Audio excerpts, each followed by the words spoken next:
I can't get no call to action, but I try, and I try, and I try. Hello and welcome to Call to Action, the go-to podcast for anyone trying to make sense of the world of marketing, business and beyond. In an industry that is a minefield of utter bollocks, we aim to capture our heroes and allies from the front line to have a chinwag with. It's like Pokemon Go, with the single but vital exception that it's not a short-term bandwagon of shite. It's brought to you by Gasp, and I'm Giles Edwards. This week, we reluctantly hid all our live, love, laugh cushions, tea towels, shower curtains, and tattoos, all so as not to offend our guest, legendary copywriter and agency chief Tim Delaney. Founder of the famous Leagas Delaney agency, Tim is one of Adland's true greats, with more awards than you could fit inside the flagship branch of Frankie and Benny's. Inducted into the One Club Hall of Fame back in 2007, Tim is known for producing work that is simultaneously gobsmacking and game-changing for the likes of Harrods, Adidas, Nationwide, and, of course, his unforgettable Perfect Day film for the BBC. With a creative philosophy built upon a healthy mix of strategy, intuition, and discipline, Tim's career serves as one long masterclass into the way good advertising should work, personally raising a bar that few of us can ever land a fingertip on, even if we get a leg up from our tall mate Lanky Pete. Tim says advertising as an industry is full of overblown, egotistical, opinionated weirdos. This is because no one knows exactly how it works. Welcome to the show, Tim. Thank you very much. Very good introduction. Thank you. It's downhill from here, Tim. Right, quick fires. London or New York? London. The Beatles or the Stones? Beatles. Headlines or copy? Both. Hyundai or Harrods? Harrods. Too easy. Creative awards or effectiveness awards? Creative awards. Nice. John Webster or David Abbott? Wow. You've got to go with John Webster. Okay.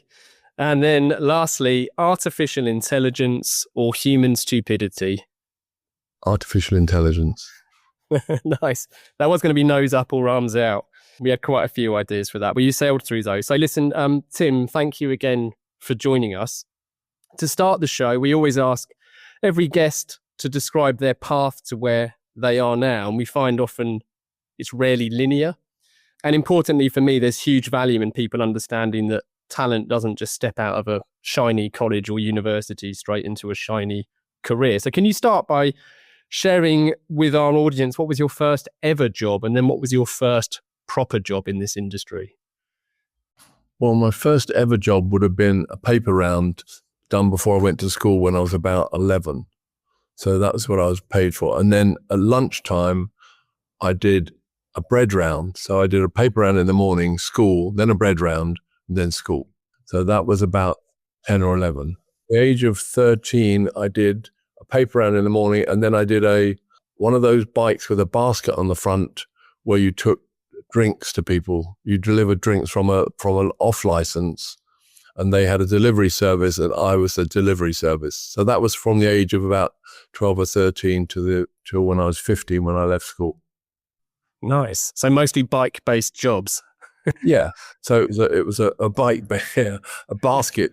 I was the original basket case. So because we had bottles jammed in the big basket on the front of this bike, small wheel at the front, big wheel at the back, and then going up unbelievably steep hills in the pouring rain, singing strangely pop songs of the time, not even feeling sorry for myself. Wow.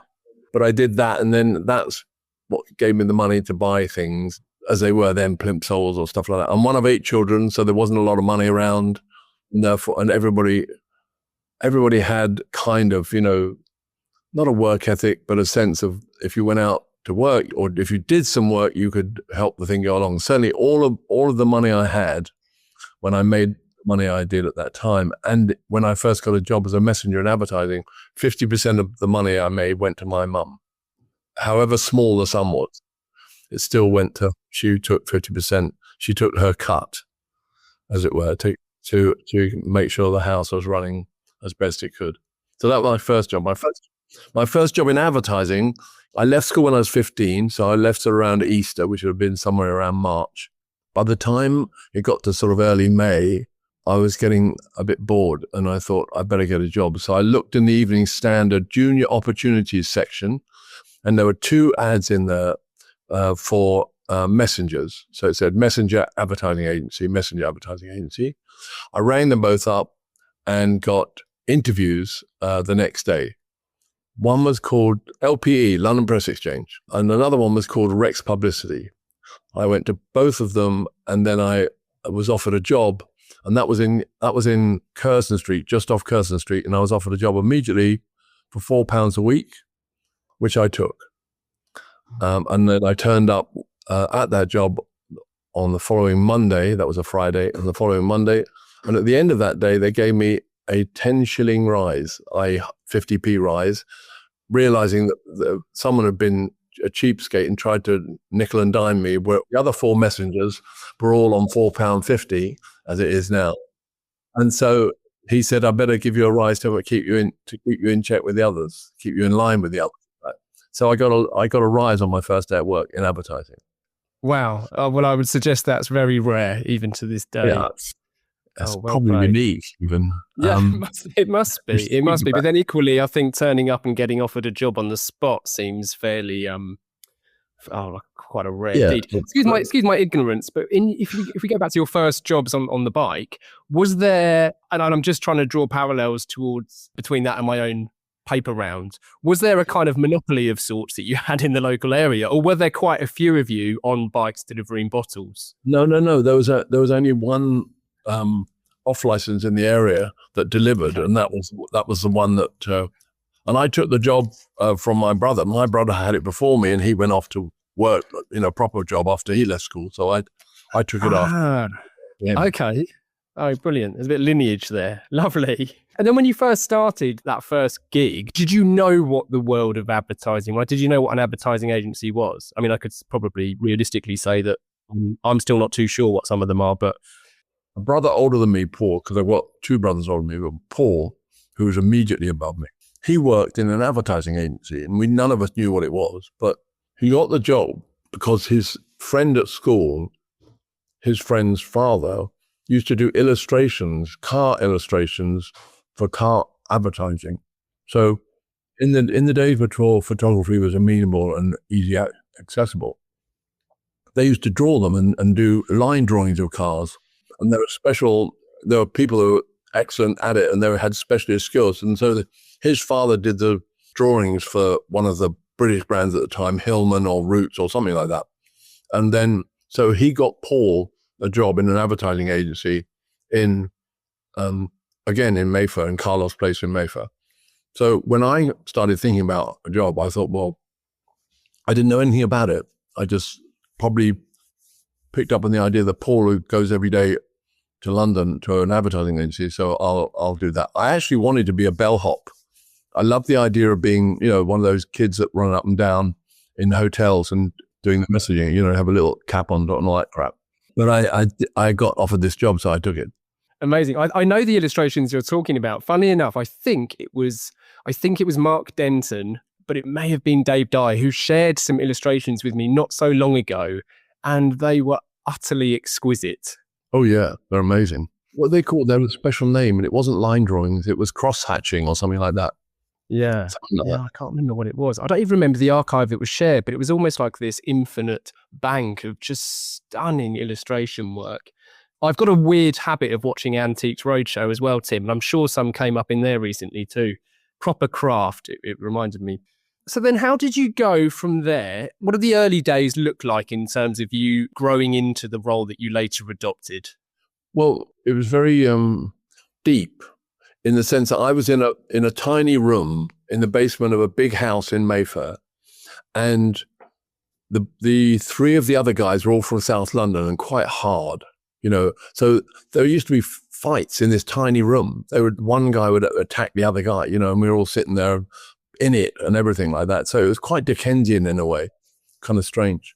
But quite quickly, within about 6 or 9 months, they put me in as a junior in the production department, which is press production at the time, which is kind of unusual, but they did it. And then I continued there for another 9 months. And then I decided I wasn't that, it was all a little bit one-dimensional. I was only doing the same thing every week and every day and stuff like that. And so I thought, this is not, I just got it into my head that it wasn't very interesting. And so I remember I went to see a headhunter. I found out I was obviously quite sort of busy learning about how things work, because I did get to a headhunter. I remember asking the headhunter for a job about and what I wanted to do. And he said, well, are there any conditions or anything? He said, well, I said, look, I tell you what, I only really want to work in Mayfair. And I'm at 16 at this point, right? And I'm making conditions about geographically where I work. Because I've been to all the other places as a messenger. I've been to the East End, I've been to Fleet Street, I've been to Soho, all those sort of places. I'm there every day, So I did Soho in the morning with all the film people, because the agency was largely based on a film account. And then in the afternoon, I would go to Fleet Street and all the around there in St. Paul's, because that's where all the papers were, the local papers, the regional papers were all in Fleet Street.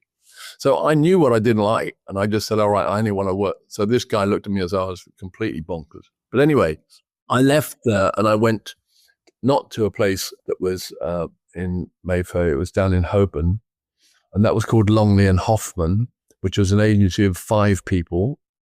Then they realized after about 6 months, one of the guys said, here's some copy and here's a book which is empty, just pages.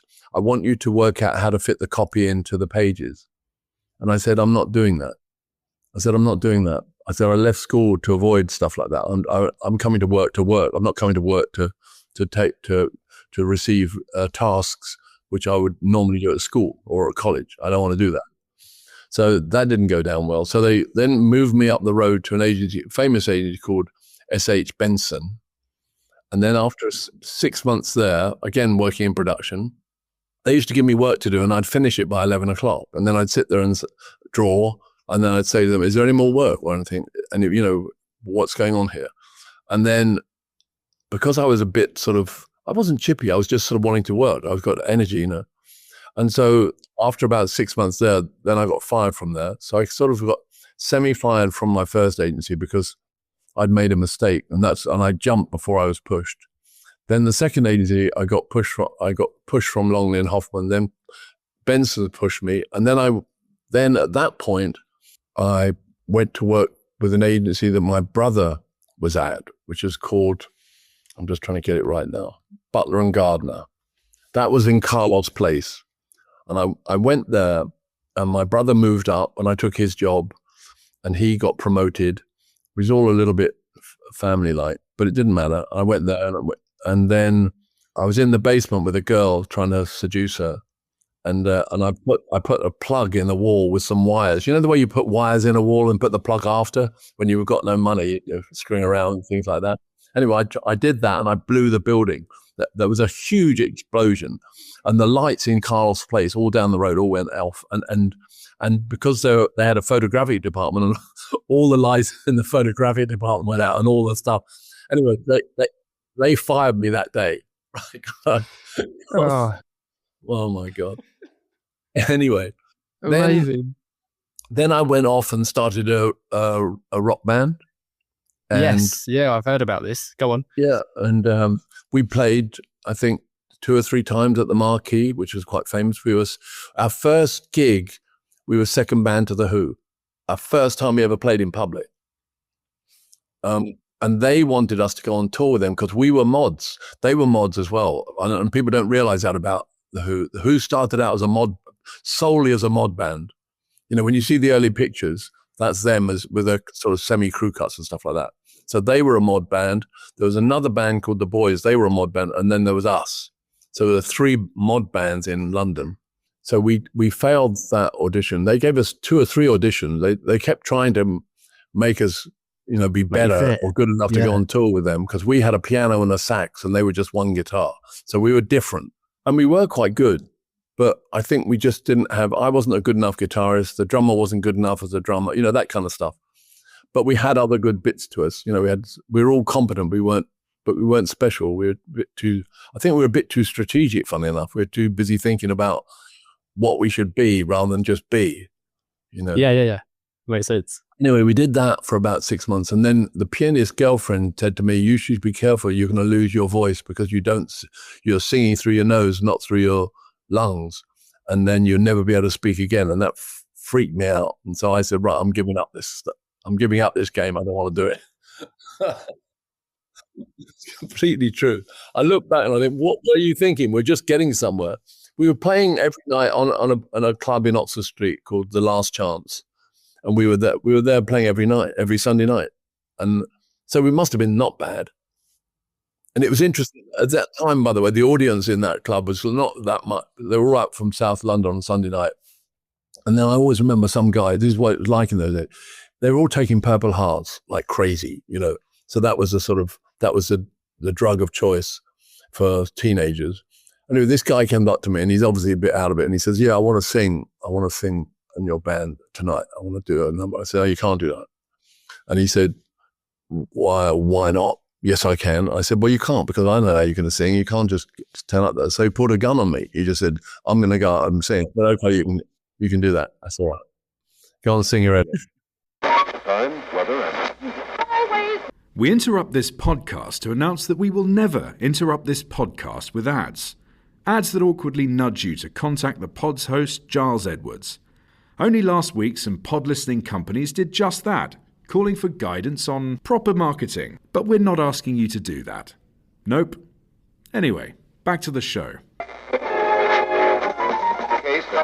Marketing is incredibly confused with sales. I think you're the one who's more confused, Gary V. Sunshine. Here we go. Tim, one kind of observation I've had. I think this is episode 170. Genuinely, it's a fair way in. And one of the things I've noticed, one of the few consistencies of really interesting, successful people that I talk to, seems to be how scenic a route they've travelled. And this is such a scenic route, from the firings to the bands. You played alongside the Rolling Stones as well, I believe. No, they got that wrong when they said that. It was the Who, not the Rolling Stones. I did wonder if it would be both. Yeah, there's some research out there. That, it was the Who that was our kind of, we linked ourselves to them. I read that somewhere as well, and that was wrong. Yeah. Okay. I think that's on the Creative Hall of Fame. Well, yeah. Amazing. One of the things I've that I do believe to be true from our research, and it reminded me, unfortunately, in many respects, I wrote and read the eulogy for my stepfather recently, and my opening line was around how I believe you can almost gauge the caliber of a person by how many nicknames they have, and you've got dozens, from Deadline Delaney and a few things nodding to your I suppose work style, and to Mother Teresa of advertising, to quite a few. And I'm starting to understand why you had so many nicknames, and I dare suggest there's a few I don't know from those early years of being hired and fired. Do I know any? I don't know any. No, I dare to say there would have been some that haven't come up in our research. So I suppose at this time you would have been still maybe mid-late teens. How do you then go from being a kind of this Dickensian messenger boy to BBDO's youngest ever MD? Because that must be in the space of about 10 years. Yeah. So what happened was, after giving up the band, I then applied for a job at an agency called Cassons, which was there also in Mayfair and just off Park Lane. And I got a job in production in Cassons. And then what happened, and I used to sort of take the proofs round to get them signed off by the typographer, by the art director, by the copywriter, by the creative director, and then do the ordering of the blocks and all the stuff that went with it. So I was doing a fairly classical job, and I was about 18. Yeah, I think I had about 5 jobs before I was 18. And then I did this one. Then what happened one day, I was on the top floor of this sort of house in Alford Street, and the 3 copywriters who lived in one room together, they weren't in teams. There were 3 copywriters in one room and then some art directors in a room across the corridor.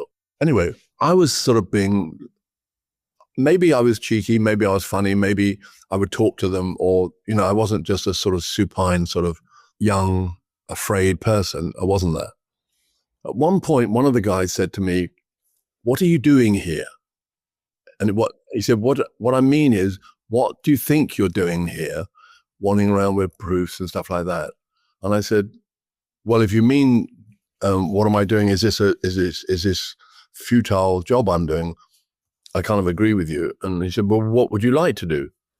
And they all looked at me and I said, well, I wouldn't mind being an art director because, that whole art thing appeals to me, but I don't want to go back to school, setting up to art school. So I think probably I wouldn't mind being a copywriter because you guys seem to sit around, you don't seem to do much. No. And they all looked at me. And I love that. They all looked at me and they said, all right, we're going to show this guy. I said, because when I was at Benson, the guy had a big lounge chair in his room. But who goes to work with an armchair in their room? You know what I mean? So I said, that's quite appealing. And so one of them said, okay, we'll give you a go. We'll give you a brief and you can come back and see whether you can write a headline. So they gave me a brief and I came back the next morning with 2 or 3 headlines. They didn't expect me to come back the next morning. I think they probably thought I'd come back in a month or something. And I came back with a headline. They said, oh, that's all right. That's pretty good. Then they gave me another brief. And then I wrote an even better headline. Nice. And then they kept giving me briefs and I kept writing headlines and I plainly could do it. I've obviously got something. And in fact, given the fact that I didn't have any education at all, I mean, my school, I'll tell you how bad it was. First lesson Monday was woodwork. First lesson Tuesday was metalwork. First lesson Wednesday was art. And then first lesson Friday was basket weaving. I mean, basket weaving is what you do when you're in prison, High hopes, yeah. Yep. Wow. So I think without education, there's only one subject that I really enjoyed doing or felt I had anything in it. There was anything in it for me, and that was English. I could write for some reason. So maybe in this mad sort of world, it drags you to that strange question, what are you doing here? And then by eliminating art direction, it was called, they weren't even called art directors at that time, they're called visualizers. Then you have an opportunity comes up by one person who says, well, let me give you a brief and see whether you can write a headline. So out of that, there's a classic sort of turn left, turn right moment. Yeah.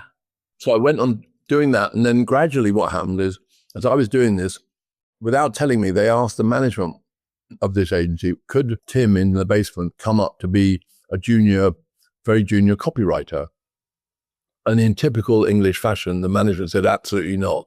No question of anyone progressing here. And so they kept me down there and I kept writing and I would sort of see my girlfriend who lived in Kilburn. And then I would go home on the last train and then write from the last train would get in at 12:30. I'd go home 10 minutes away and start writing at 1 o'clock or something and then go to bed at 3 and then get up in the morning and go to work. And I was still writing probably maybe even as well as them, as the copywriters, or in some cases better. So that was the first part of the story. Then I left there. I stayed there for about a year and a half. So I'm thinking I must be 21 at this point. So 19 into 21. And then I looked, there were 3 really good agencies in London at that time. One was CDP, Collett's. The other one was Doyle Dane. And then the other one was Y&R. And you think, well, Y&R was a big agency. But at that time, it had some very talented writers and it had quite progressive attitudes it was ahead of its time in a way. It was very sloganized advertising. It used to do Heinz means beans and things like that, which wasn't particularly clever, but it was unusual.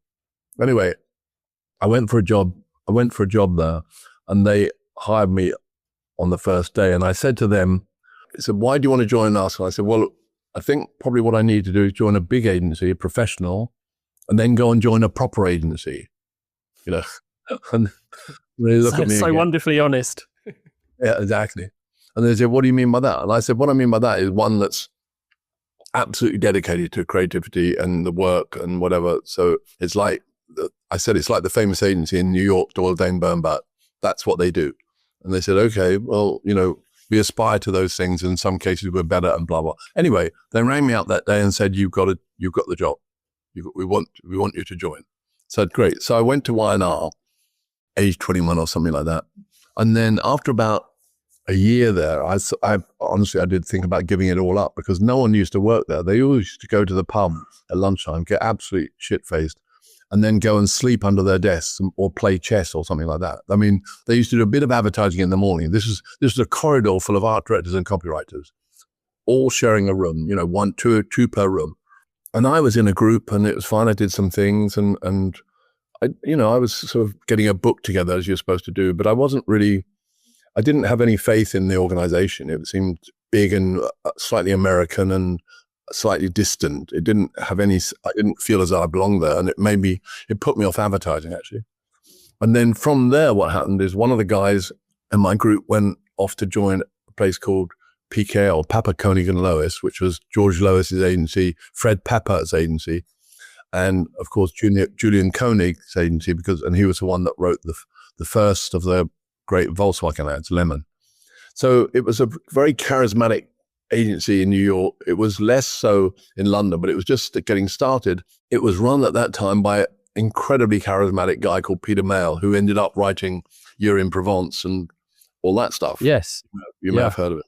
One of our guys in our group went over there as an art director, and then he was there for about a year when he said, "Oh, by the way, I'm leaving. I'm going to college, but I think they're looking for a writer. You might want to come over." So I went over there, and then they hired me on the spot. Wow. Which was fantastic. I danced. I was living in the Fulham Road, and I remember I walked the entire length of the King's Road, sort of hopping and skipping and jumping. The idea that I landed this job at PKL. Yeah. So that was when I was like 22, 23, something like that. By the time I was 25, I was sort of what they call an associate creative director, PKL, I suppose. And then I left there and went to Bose Massimi Pollitt. I must have been the 10th person they hired. And I went there with an art director from PKL, joined BMP when it was at the very beginning with Stanley Pollitt and John Webster. And there were only 4 creative people when I was there. Wow. John Webster, Alan Orpin, David Ashwell, and myself.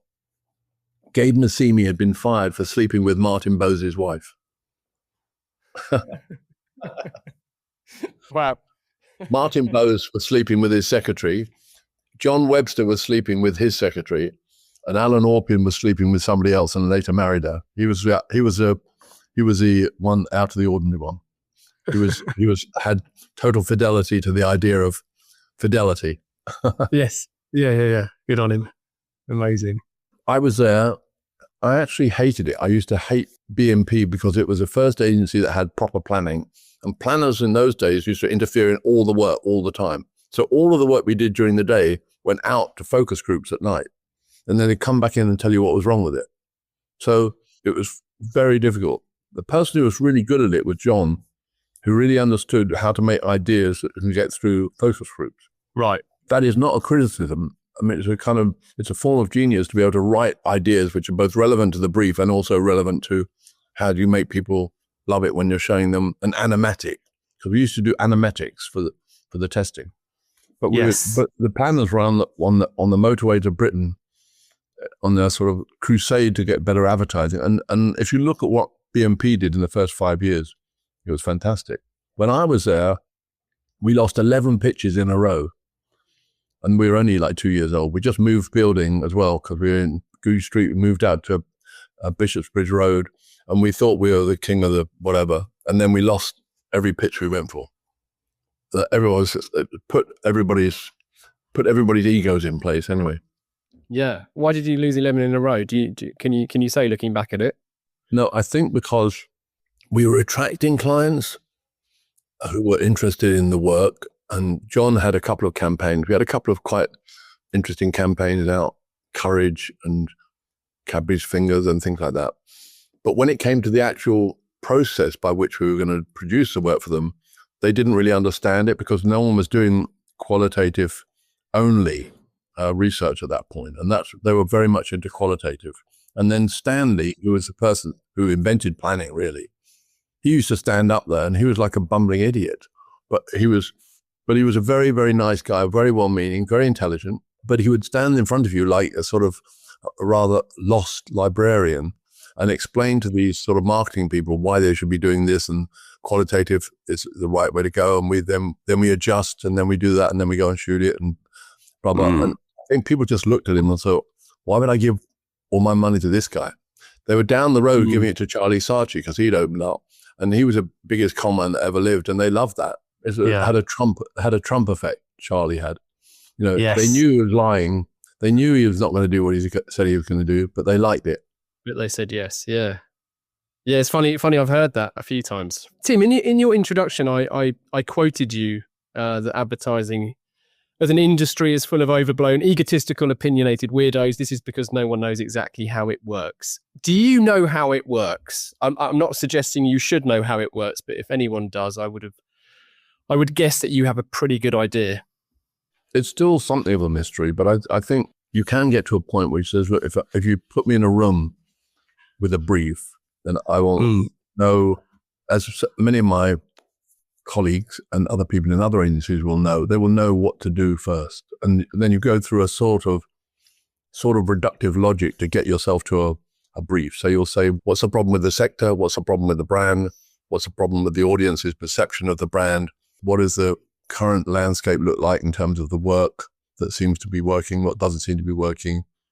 So you go down in that reductive funnel, and then you get to a point where it says, okay, what's an idea? So I'm in the middle of doing something right at the moment because I've got to deliver something tomorrow in Geneva. And all you can do is look for the kind of the framework of an idea, the framework which says it's got to be big, or it's got to be intimate, or it's got to be this, it's got to be, most of all, it's got to respond to a consumer.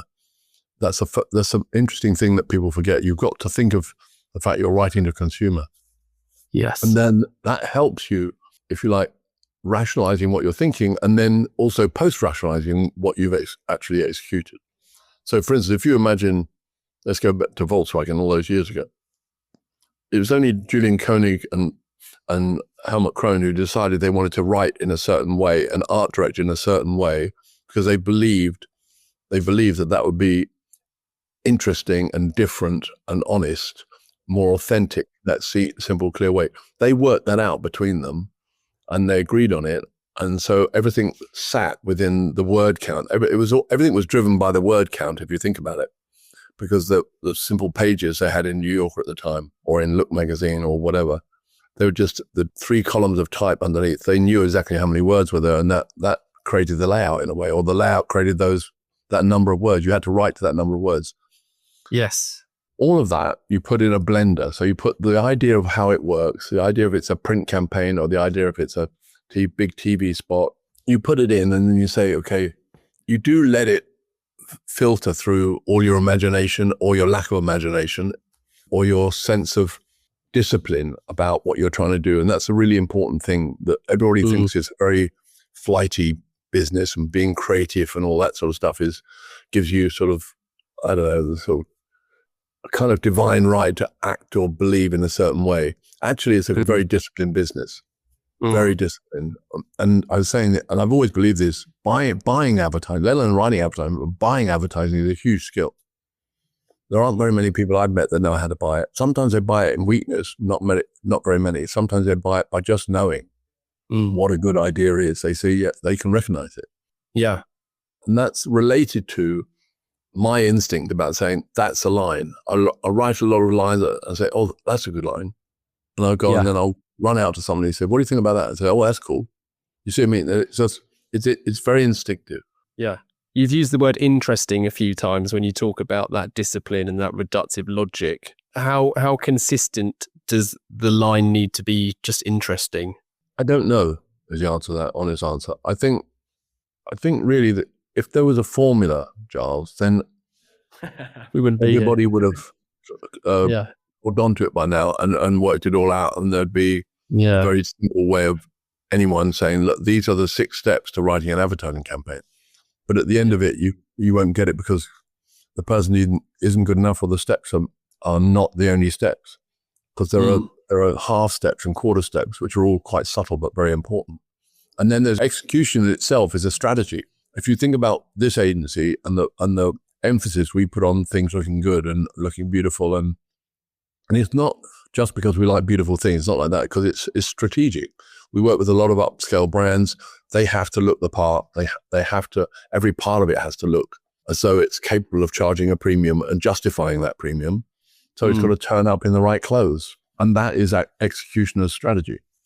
And then behind that, there is a strategy itself, and then, how you actually create that strategy. It can be more formulaic. If you want to be simplistic about it, what someone once told me, a very clever and experienced marketing guy once said to me, look, there's 3 things in life that all you need to worry about in marketing. Write them on your forehead. One is objectives. So you've got objectives. The other one is strategy to meet those objectives.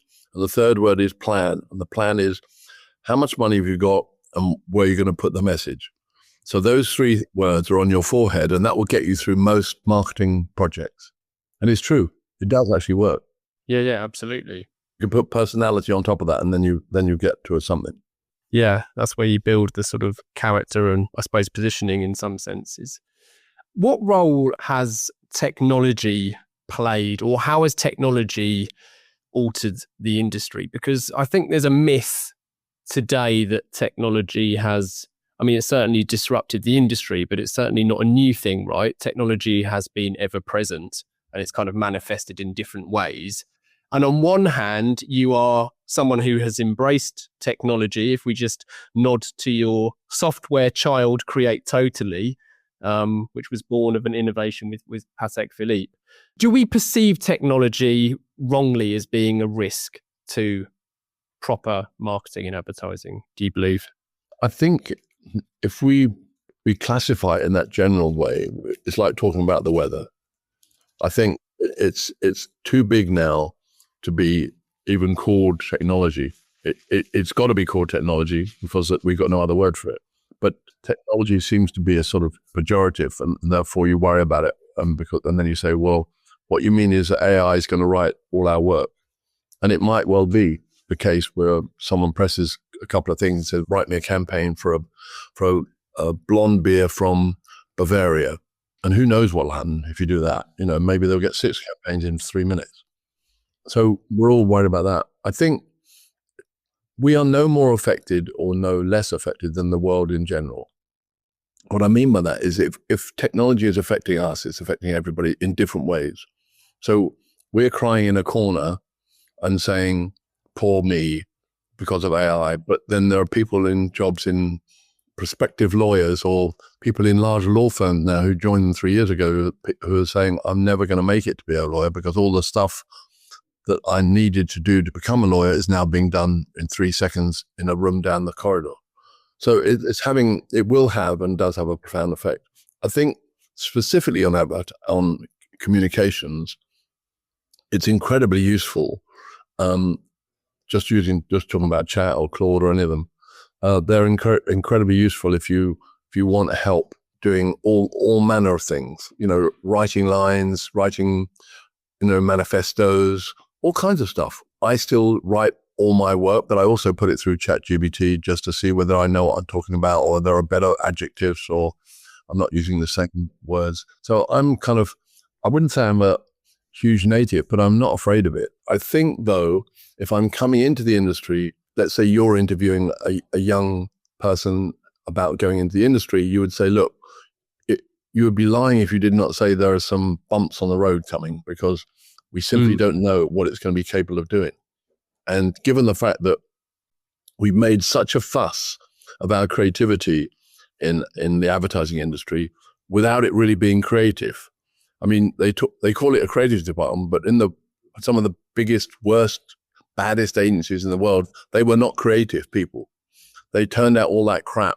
It's called detergent advertising, all that stuff, all the stuff we hate. All the stuff, by the way, that's incredibly effective because they've got huge budgets and they know how to make sure that everything in the marketing chain works. They've got superior product, great pricing, money off offer, and they've got 95% distribution, and they've got fantastic packaging, and they do an ad at the end that says, and it makes your hands soft as you wash your dishes.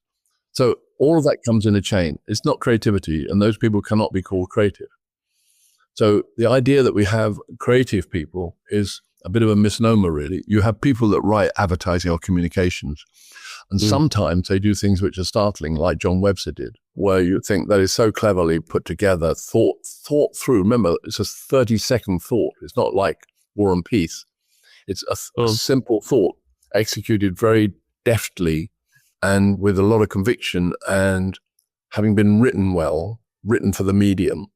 And in a way, he was one of the few people, there's only a handful of people you can say are really genuinely creative. And I say that and not putting myself in that, because I think that John Webster was special. And I don't know whether you've ever heard of Joe Sadelmeyer, who's a director in the States, who did Where's the Beef, and he did the whole Federal Express, Alaska Airlines. He was special. He understood what the particular form of television advertising could do in terms of just relating to people and then turning it into something which was essentially selling through affinity, not selling through necessarily, it's persuasion by affinity, persuasion by being a mate, that sort of sense. Yeah. In the creative world, as they call it in advertising, I think about maybe 15% of people could really be considered creative. Yeah. Okay, that's interesting. I'm slightly mindful of time, Tim, so I'm going to go to our listener questions. So, asking the general public for their opinion, be it on Brexit or boat names, is notoriously fraught with danger. But we've chosen two. I'm going to start with Lucy because it feels like it's kind of the same sentiment. So Lucy is an aspiring art director. Lucy says, talk of the good old days is ever rife. What can those entering the industry today feel enthusiastic about? I think it's the same. You can feel the same thing that we did, because if you think what makes me have a spring in my step when I come in every day and write every day, which I do, it's because I like business and I like the fact that I can affect business. It's not a kind of pious thing. It's not like, I'm doing something, commercial or anything like that. It's the fact that I'm writing something which amuses me, which I know is on strategy, which I know will have an effect. And if they go through the program that we are suggesting, we will have an effect on that business. That hasn't changed from when we were young, before we even understood what Jourdain were doing in the States. I think that's what they should look forward to and say, I've got a job which allows me to get involved in businesses in such a way that I can stretch my brain all over the place. I go from a whiskey to an airline to a this to a that and I can be interested in solving problems with me and my brain, me and my imagination, me and my writing skill. Also, and you're kind of on your own, but you're not. Mostly you're with somebody, a team, but sometimes nowadays you're more on your own. And it means you get gratification from it. It's quite visceral in that way. You're very, I can remember writing something late into the sort of late evening and then walking home and again, sort of feeling quite very relieved. More than that, very happy. I mean, it's kind of like into your bloodstream happy with the fact you knew you cracked it and that you'd done this, that no matter what time of day or night it was, it gives you this real sense of satisfaction and of achieving something.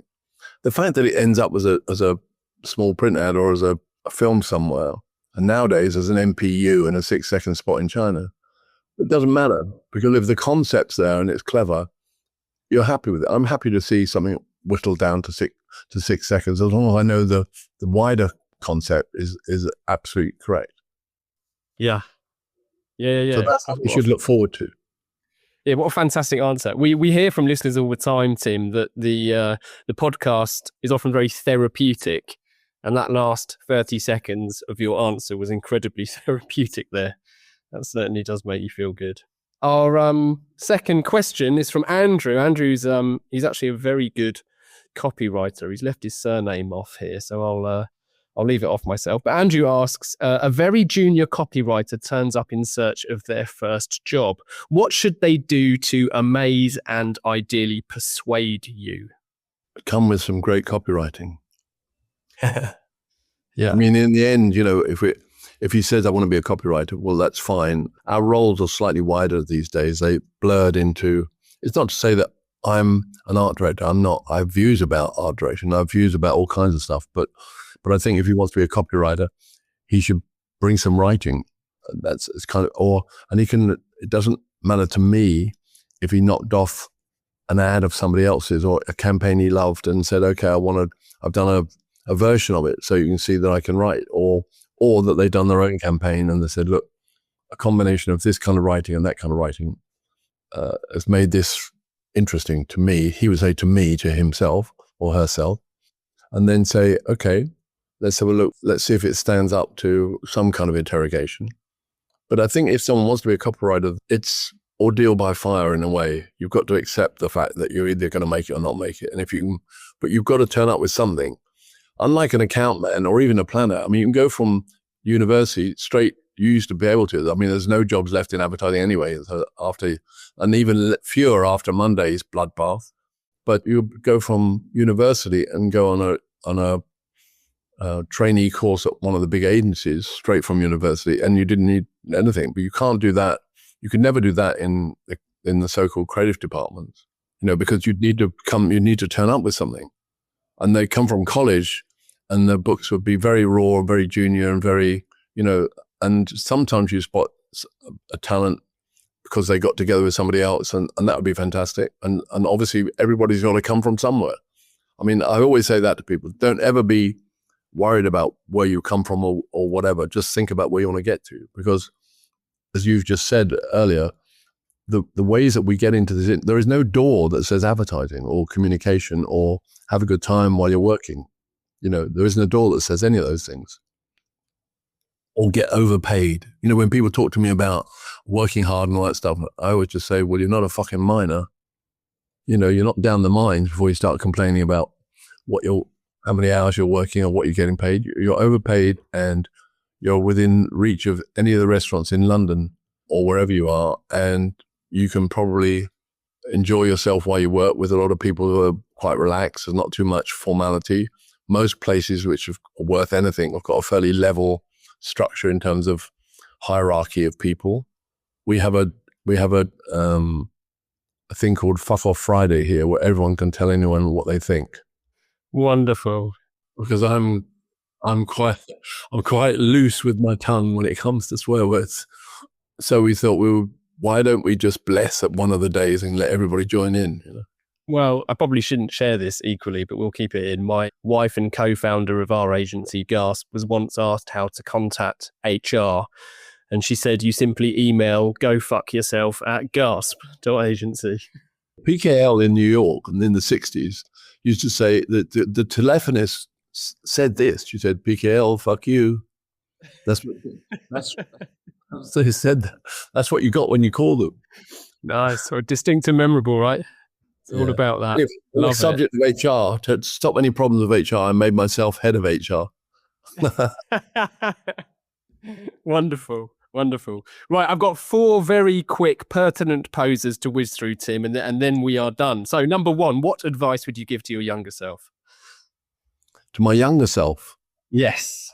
Do the same again. Nice. No regrets. Number 2, if you could banish one thing from the industry, what would it be and why? Millward Brown, because they're disingenuous, and they're now called Cantor, so they're probably hiding behind it. But that whole, we know what we're doing, making clients feel the fear of God because they do advertising research or communication research or whatever they do. Yeah. And they do it deliberately, I think. So I'd ban them.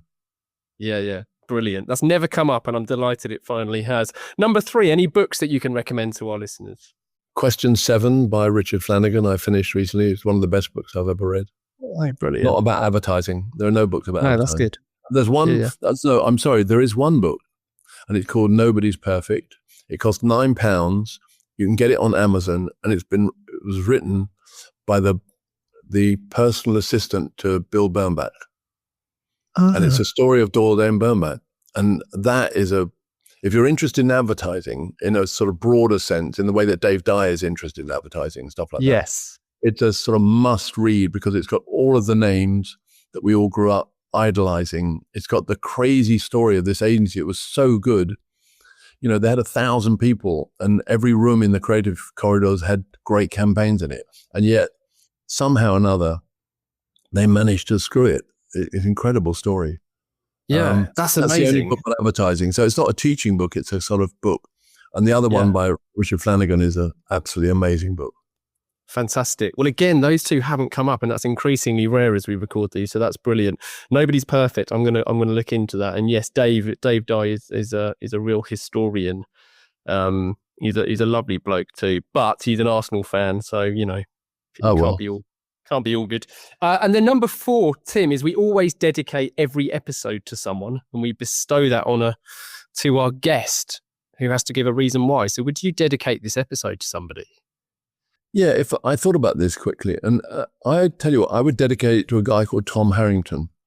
Tom Harrington was our client at Adidas, and when we pitched for it, we were 3 weeks late. He didn't want us to pitch.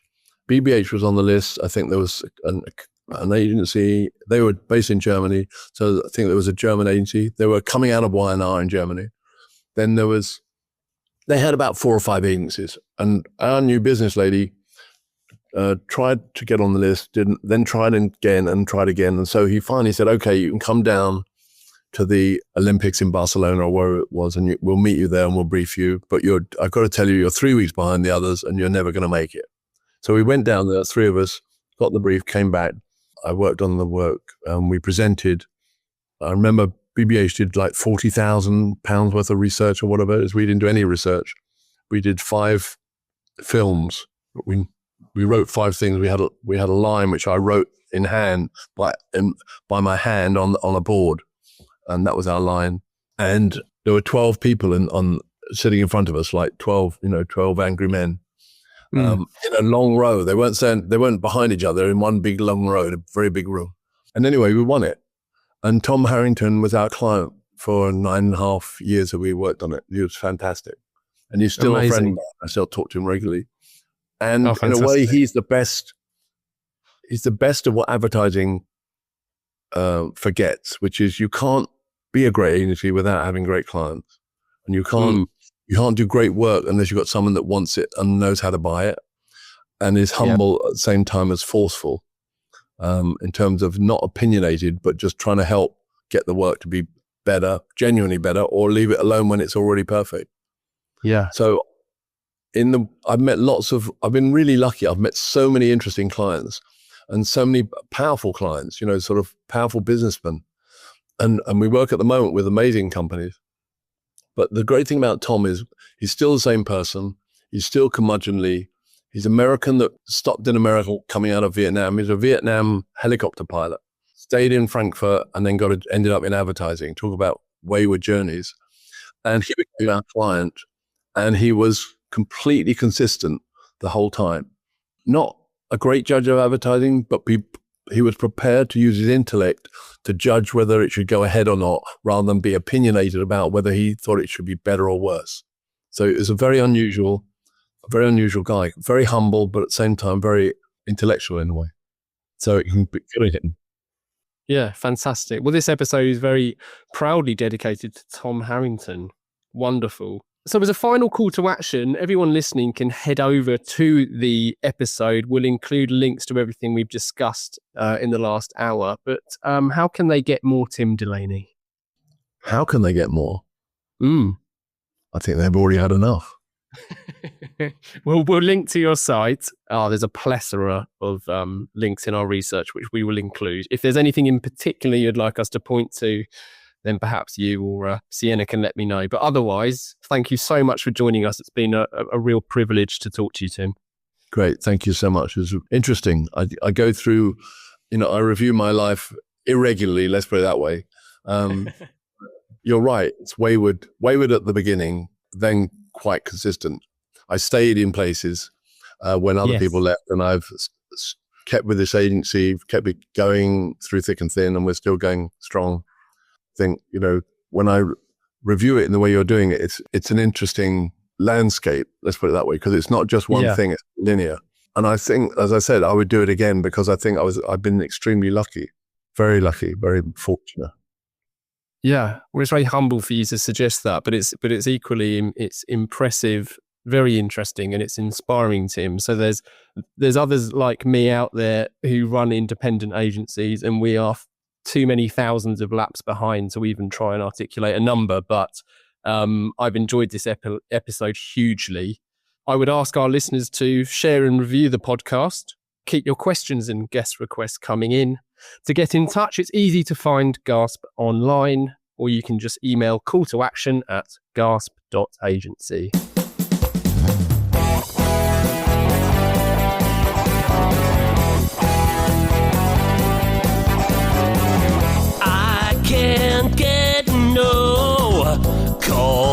to action. I can't get no call to action, but I try, and I try, and I try, and I try.